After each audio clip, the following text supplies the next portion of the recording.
வணக்கம் சகோதர சகோதரிகளே. இன்னைக்கு நாம பார்க்க போற காணொளி மணப்பாடு. மணப்பாடு அப்படிங்கிற அழகான ஒரு கடற்கரை கிராமத்தை பற்றி தான் நாம் பார்க்க போகின்றோம். இந்த மணப்பாடு அப்படிங்கிற ஊருக்கு ஏன் இந்த பேர் வந்தது அப்படின்னு விசாரிக்கும்போது ஒரு சுவாரஸ்யமான விஷயத்தை சொன்னாங்க. மணல் அதிகமாக இருக்கக்கூடிய இந்த பகுதியில் காற்று வீசும் பொழுது ஒரு விதமான ஒரு சத்தம் கேட்பதற்கு பாட்டு பாடுற மாதிரி இருக்குமா. அதனால தான் இந்த ஊருக்கு மணல்பாடு, மணப்பாடு அப்படின்னு பேர் வந்ததா சொல்லப்படுது.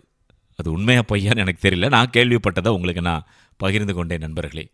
இந்த மணப்பாட்டினுடைய பொருளாதாரம் கடலையும் கட்டுமரங்கள் வள்ளங்கள் மூலமாக பிடிக்கப்படும் மீன்கள் இதை சார்ந்து தான் இருக்குன்னு சொல்கிறாங்க. இங்கே பிடிக்கப்படுற மீன்கள் பல ஊர்களுக்கு பல வெளிநாடுகளுக்கு எடுத்து செல்லப்படுது. எஞ்சிய மீன்கள் காய வைத்து கருவாடாகவும் ஆக்கப்படுது. அது இங்கே நிறைய கடைகள் இருக்குது. இங்கே வசிக்கக்கூடிய அநேக மக்கள் கிறிஸ்தவ மக்களாக இருக்கிறாங்க. பொதுவாக மணப்பாடு அப்படின்னு சொன்னாலே எல்லோருக்கும் உடனடியாக ஞாபகம் வர்றது இந்த அழகான கடற்கரையும் திருச்சிலுவைநாதர் ஆலயம் தான். ஆனால் இந்த ஊருக்குன்னு மொத்தம் 3 கோயில்கள் இருக்குது. ஒன்று புனித யாகப்பர் ஆலயம், இதுதான் முதன்மையான கோவிலாக இங்கே இருக்கின்றது. இன்னொன்று தூய ஆவியானவர் ஆலயம், இன்னொன்று திருச்சிலுவைநாதர் ஆலயம். இந்த கடற்கரையில் இருக்கிற இந்த ஆலயம் நாம் அதிக அளவில் வீடியோக்களில் பார்க்காத 2 ஆலயங்கள் தான் புனித யாகப்பர் ஆலயமும் புனித தூய ஆவியானவர் ஆலயம். இப்போ அந்த 2 ஆலயங்களை பற்றி தான் நம்ம பார்க்க போகிறோம். வாங்க.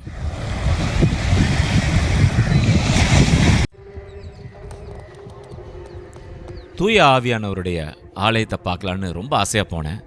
ஆனால் அங்கே ஆலயத்தை பராமரிக்கும் பணிகள் நடைபெற்று கொண்டிருக்கின்றது. அந்த பெயிண்டிங் ஒர்க்லாம் போயிட்டு இருந்துச்சு. அதனால் ஆலயத்துக்கு உள்ளே நம்ம முழுமையாக காணொலியை பதிவு செய்ய முடியல. ஆனால் வெளியே பார்த்தேன், அழகான ஒரு பின்னணியை கொண்ட ஒரு பேக்ரவுண்ட் கலர். அதேமாதிரி அதில் எல்லா புனிதர்களுடைய சொரூபங்களும் தங்க நிறத்தில், இங்கே பாருங்கள், அந்த கோல்டு கலர் பெயிண்ட் கொடுத்துருக்குறாங்க. பார்க்க அவ்வளோ அழகாக இருந்துச்சு. அப்போ தான் நான் இன்னொரு விஷயத்தையும் கவனித்தேன். அந்த ஆலயத்தினுடைய, அதாவது தூய ஆவியானவர் ஆலயத்தினுடைய வளாகத்தில் ஒரு சிற்றாலயம் இருந்தது. இது என்ன சிற்றாலயம் தெரியலையே அப்படின்னு சொல்லிட்டு பக்கத்தில் போய் பார்க்கும்போது அப்படியே மிரண்டு போயிட்டேன் நண்பர்களே. ஏன்னா அதில் குறிப்பிட்டிருக்கக்கூடிய விஷயங்கள் அப்படி. இங்கே பாருங்கள்,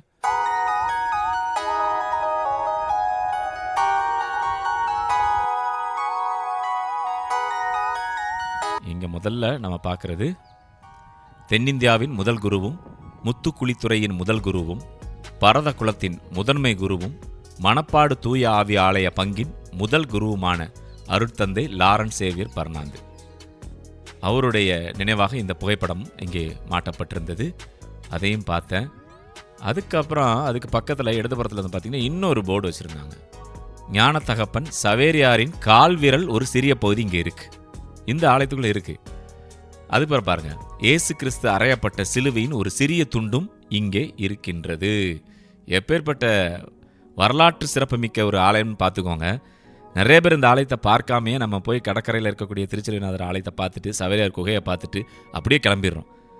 இந்த இடத்துக்கு நீங்கள் வந்து பாருங்கள். இயேசு கிறிஸ்து அறையப்பட்ட சிலுவையின் ஒரு சிறிய பாகம் இங்கே வச்சிருக்கிறாங்க. அது போக புனித ஜோசப், பேட்ரிக், புனித ஆண்ட்ரூ பயன்படுத்திய ஆடைகளின் சிறு துண்டுகளும் இங்கே இருக்குது. என்னங்க சொல்கிறீங்க, இவ்வளோ விஷயம் இங்கே இருக்கா அப்படி தானே உடனடியாக உங்களுக்கும் தோணுது. எனக்கும் அப்படி தான் தோணுச்சு. உடனடியாக ஆலயத்திற்குள்ளே போய் பார்த்தேன். ரொம்ப ஒரு பழைய பெட்டகம் மாதிரி, மரப்பெட்டகம் மாதிரி அந்த காலத்தில் உள்ள மாடலில் இருந்தது. அதற்கு உள்ள நற்கருணை பாத்திரம் வைத்து அதற்குள்ள இந்த குறிப்பிட்ட விஷயங்கள் எல்லாமே அதில் இருந்தது. அப்படி பார்த்து பிரமிச்சு போயிட்டேன் நண்பர்களே.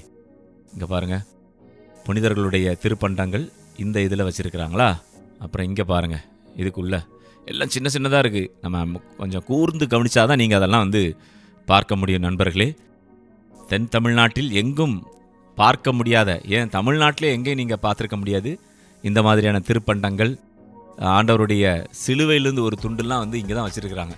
பாருங்கள், புனித பிரான்சிஸ் சேவியரின் கால் விரல் துண்டு அதுவும் வச்சுருக்கிறாங்க இங்கே.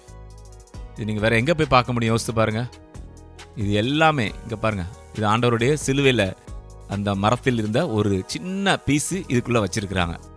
அப்போ இது எங்கேருந்து கொண்டு வரப்பட்டிருக்கோம் யோசித்து பாருங்கள். நீங்கள் வேறு எங்கேயாவது கேள்விப்பட்டிருக்கிறீங்களா தமிழ்நாட்டில்? அதுவும் தென் தமிழ்நாட்டில் மணப்பாடு அப்படிங்கிற ஊர். இது நீங்கள் திருச்செந்தூர் வந்தீங்கன்னா திருச்செந்தூர்லேருந்து வெறும் 13 கிலோமீட்டர் தொலைவில் தான் மணப்பாடு ஊர் இருக்குது. அந்த மணப்பாடு அப்படிங்கிற இந்த கடற்கரை கிராமத்துக்குள்ளே இவ்வளோ அற்புதமான விஷயங்களை பாதுகாத்து வச்சுருக்கிறாங்க இந்த பகுதி மக்கள். அப்போ இதை நம்ம கண்டிப்பாக வந்து பார்க்கணும், அப்படித்தானே? இங்கே பாருங்கள், எல்லாமே பழமையான மரப்பெட்டிகளாக தான் அங்கே பார்க்க முடிந்தது. இதே எனக்கு முழு திருப்தியாக இருந்தது. ரொம்ப அருமையான ஒரு காணொலியை நம்ம பதிவு செய்திருக்கோமே அப்படின்னு எனக்குள்ள ஒரு சந்தோஷம் இருந்துச்சு.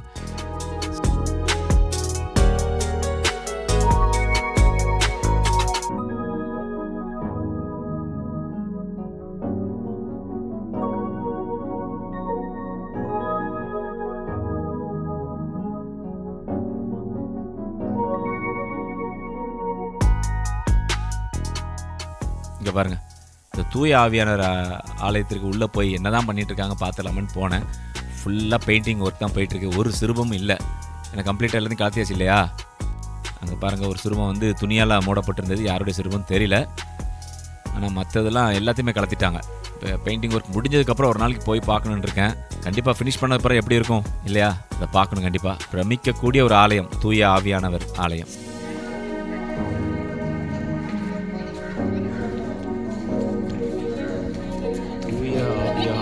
ஆலயம்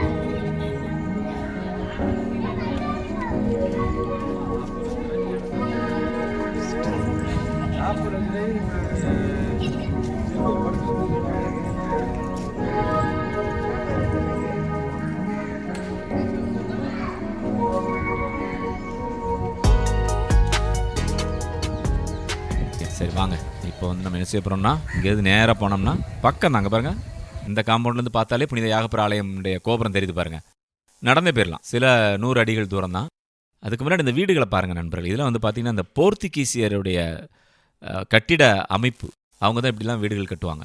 அந்த மாடல் அந்த காலத்திலே கட்டியிருக்கிறாங்க. இங்கே நிறைய வீடுகளை நீங்கள் இப்படி பார்க்கலாம். மணப்பாட்டுக்கு வந்தீங்கன்னா இங்கே இருக்கக்கூடிய அநேக வீடுகள் போர்த்துகீசியருடைய ஸ்டைலில் தான் கட்டியிருப்பாங்க. அதை கம்ப்ளீட்டாக நம்ம பார்க்கலாங்க. பாருங்கள், இந்த மாடி வீடுகள்லாம் இப்படி தான் இருக்கும். நீங்கள் எங்கேயாவது இந்த மாதிரி பார்த்தீங்கன்னா சாதாரணமாக கடந்து போயிறாங்க. இது போர்த்துகீசரோட ஸ்டைலு. ஆள் கிடையாது. இப்போ இந்த பசங்களாம் கிரிக்கெட் விளாண்டுட்டு இருக்கிறாங்க ஜாலியாக. இங்கே பாருங்கள், இங்கே ஒரு வீடை பாருங்கள். பார்த்தீங்களா? இங்கே நிறைய வீடுகள் பழைய வீடுகள் தான், எல்லாமே பூட்டி போட்டிருக்காங்க. ஆனால் இன்னும் இடிக்காமல் இருக்காங்க. இதெல்லாம் வந்து வரலாற்று சிறப்புமிக்க இல்லங்கள். அதை பாதுகாக்கணும். இங்கே வாங்க.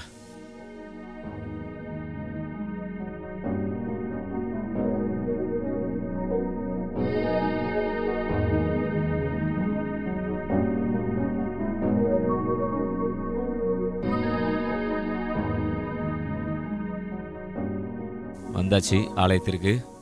எப்படி இருக்குது பார்த்தீங்களா? வானதூதர்கள் வாசலில் நம்மை வரவேற்கும் விதமாக அமைந்திருக்கின்றது. அவங்க ஆலயத்துக்குள்ளே போமா? இங்கே பாருங்கள், ஆலயத்துக்குள்ளே போகிறதுக்கு முன்னாடி கட்டிட அமைப்பை பாருங்களேன்.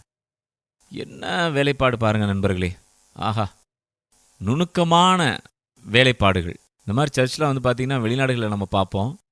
இது எல்லாமே அந்த போர்த்துகீசர் ஸ்டைலில் தான் பண்ணியிருக்கிறாங்க. அவ்வளோ அழகாக இருக்குது.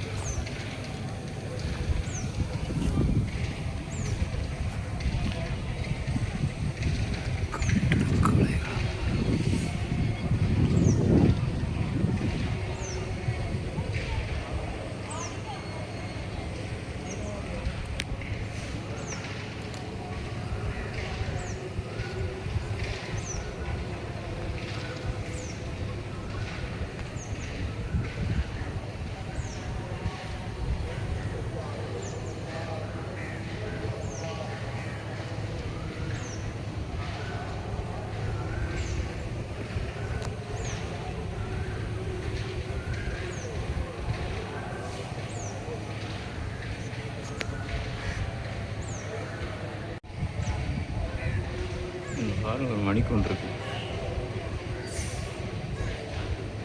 வாங்க ஆலயத்துக்குள்ளே போமா? இது தவக்காலம் அப்படிங்கிறனால நிறைய ஊர்கள்லேருந்து இந்த திருப்பயணம் மேற்கொண்டு வந்திருந்தாங்க. அதில் கேரளாவை சேர்ந்த ஒரு 2-3 குடும்பங்களும் அங்கே வந்திருந்தாங்க. அவங்களாம் வந்து சிலுவை பாதெல்லாம் படிச்சுட்டு இருந்ததை பார்க்க முடிஞ்சுது.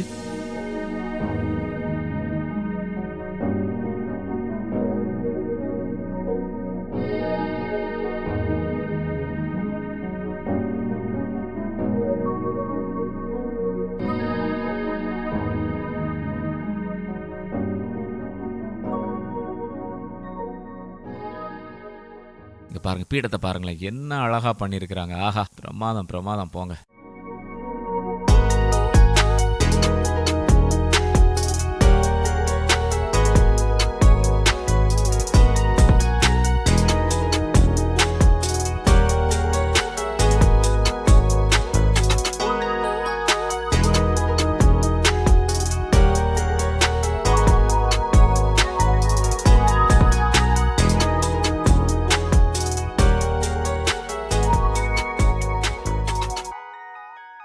அற்புதமாக இருக்கிறதே. இங்கே பாருங்கள், சைடில் எவ்வளோ சுரூபங்கள் வச்சுருக்கிறாங்க. ஒவ்வொரு சுரூபத்துக்கும் அவ்வளோ அழகாக ஒர்க் பண்ணியிருக்கிறாங்க. இங்கே பாருங்கள், என்ன வேலைப்பாடுகள்ங்க. ஏதோ ரோம் லண்டனுக்கு போன மாதிரியான ஒரு உணர்வு. அந்த அளவுக்கு ஆலயங்களுடைய வடிவமைப்பு ரொம்ப சிறப்பாக பண்ணியிருந்தாங்க.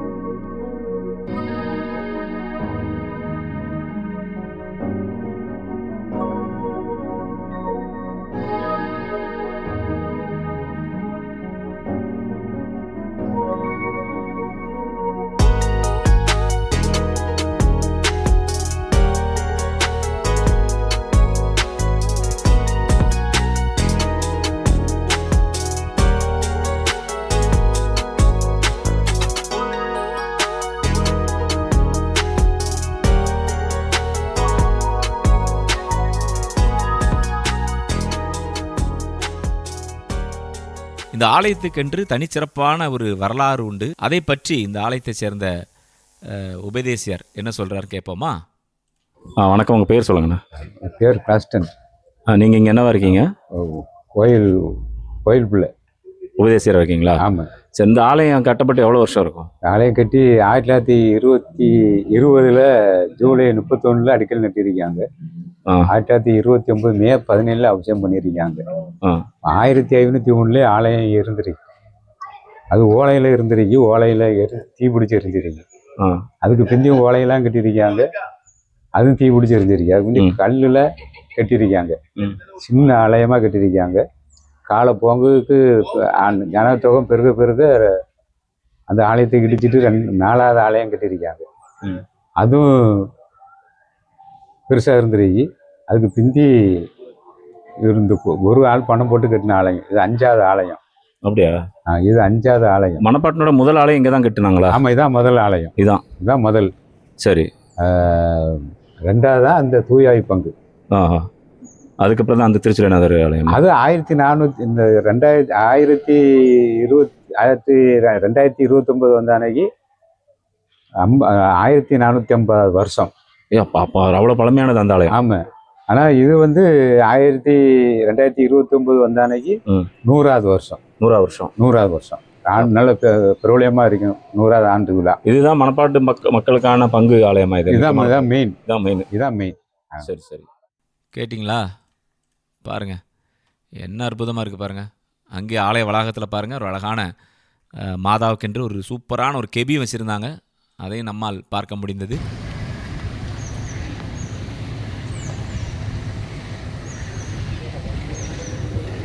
சரி, இவ்வளோ தூரம் வந்தோம். இந்த ஆலயத்தினோட சிறப்புகளை சொல்லியாச்சு. சவேரியாரை பார்க்காம போக முடியுமா?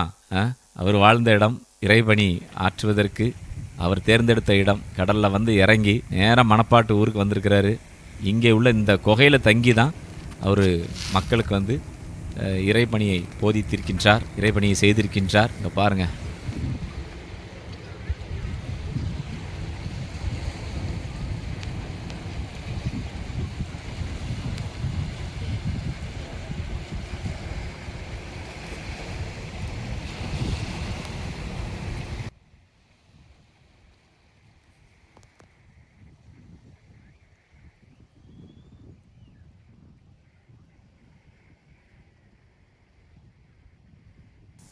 எப்பேற்பட்ட குகை இது பாருங்கள், எப்படி இருக்குது பாருங்களேன். இந்த பகுதிகளில் அநேக இடங்களில் அவர் அங்கே இங்கேயும் போயிட்டு தான் வந்திருப்பார் இல்லையா? அவர் நடமாடின இடங்கள் இதெல்லாம். 7ஆம் தேதி ஏப்ரல் 7 1506 ஸ்பெயின் நாட்டில் பிறந்திருக்காரு. அப்புறம் மே 6 1542 இந்தியாவுக்கு வந்த உடனே கோவாவுக்கு தான் நேராக வந்து இறங்கியிருக்கிறார். அதுக்கப்புறமா அதே வருஷத்தில் அக்டோபர் மேலே வந்து கோவாவுக்கு வந்தாச்சு. அக்டோபரில் மணப்பாட்டுக்கு வந்தாச்சு பாருங்களேன். அப்புறம் 1544 வரை, அதாவது 2 ஆண்டுகள் இந்த குகையிலே தங்கி இந்த முத்துக்குளித்துறை அப்படின்னு சொல்கிற ஊர்கள் இருக்கு இல்லையா, இது மணப்பாடு, அப்புறம் தூத்துக்குடி, இதற்கு இடைப்பட்ட ஊர்கள் எல்லாரும் சேர்த்து தான் அந்த முத்துக்குளித்துறைம்பாங்க. இந்த ஊர்களில் இறைப்பணியை வந்து ஆற்றினது 2 வருடங்கள் இருந்திருக்காரு. மணப்பாட்டிலிருந்து 14 கடிதங்கள் வந்து அவருடைய நண்பருக்கு எழுதியிருக்கிறாரு. அப்புறம் டிசம்பர் 3, 1552 சான்சியான் அந்த தீவில் வந்து இறந்துருக்கிறார். பார்த்தீங்களா, இதை போய் பார்த்தா அவ்வளோ பிரமிக்கக்கூடிய வகையில் அந்த குகையுடைய அமைப்பு இருந்தது. மணப்பாடு வரும்போது கண்டிப்பாக இதை நீங்கள் பார்க்காம போயிடாதீங்க. பாருங்கள், குகையை பாருங்கள். இதுக்கு எப்படி தான் மனுஷன் தங்கியிருந்தாருன்னே தெரில பாருங்கள் நண்பர்களே. மின் விளக்குகள் கிடையாது, எப்படியும் மெழுகுதிரி வச்சுருந்துருப்பாருன்னு நினைக்கிறேன். ஏன்னா அவங்க ஊர்லேருந்து கொண்டு வந்திருப்பாங்க இல்லையா, ஃபுல்லாக மெழுகுதிரி ஏற்றி வச்சுட்டு இந்த குகையில் நைட்டு ஃபுல்லாக தங்கிக்கிறது, காலையில் போய் இறைப்பணி செய்வது, இதுதான் அவருடைய வாடிக்கையாக இருந்திருக்கு. எப்படி இருந்திருக்கும் யோசித்து பாருங்கள். இப்போ எல்லாம் கொஞ்சம் பில்டிங்லாம் கட்டி அப்படி இப்படின்னு கொஞ்சம் இது பண்ணி வச்சுருக்கிறாங்க இந்த குகையை. அந்த காலத்தில் எப்படி இருந்திருக்கும்? கடல் அலை சத்தத்தில் மனுஷன் தூங்கி இதை ஒரு பணியாக இறைப்பணியை எப்படி மேற்கொண்டு பாருங்களேன். எவ்வளோ வரலாற்று சிறப்புமிக்க இடம் தெரியுமா நண்பர்களே. நீங்களாம் வந்தீங்கன்னா கண்டிப்பாக இந்த பகுதிகளில் பாருங்கள். புனித சவேரியார் அவர்கள் காலடி பட்ட இடங்களையெல்லாம் கண்டு ரசியுங்கள். என்ன நண்பர்களே, இந்த காணொளி உங்களுக்கு கண்டிப்பாக பிடித்திருக்கும்னு நினைக்கிறேன். நம்ம காணொலியை நிறைய பேர் சப்ஸ்கிரைப் பண்ணாமே பார்க்குறீங்க, அது நல்லா தெரியுது. பார்க்குற எல்லாருமே சப்ஸ்கிரைப் பண்ணிங்கன்னா ஒரு மிகப்பெரிய சப்போர்ட்டாக எனக்கு இருக்கும். அதனால் தயவுசெய்து நீங்கள் வந்து நம்ம சேனலை சப்ஸ்கிரைப் அப்படிங்கிற அந்த பட்டனை வந்து ப்ரெஸ் பண்ணுங்கள். மறக்காமல் பெல் ஐக்கானையும் கிளிக் பண்ணுங்கள், லைக் பண்ணுங்கள், நிறைய பேருக்கு ஷேர் பண்ணுங்கள். மீண்டும் மற்றும் ஒரு பதிவில் உங்களை சந்திக்கின்றேன். அதுவரை உங்களிடமிருந்து வணக்கம் கூறி விடைபெறுவது உங்கள் அன்புக்கு சொந்தமான உங்கள் அன்பு அறிவிப்பாளர் ஆர். ஜூடு. வணக்கம் அன்புள்ளங்களே.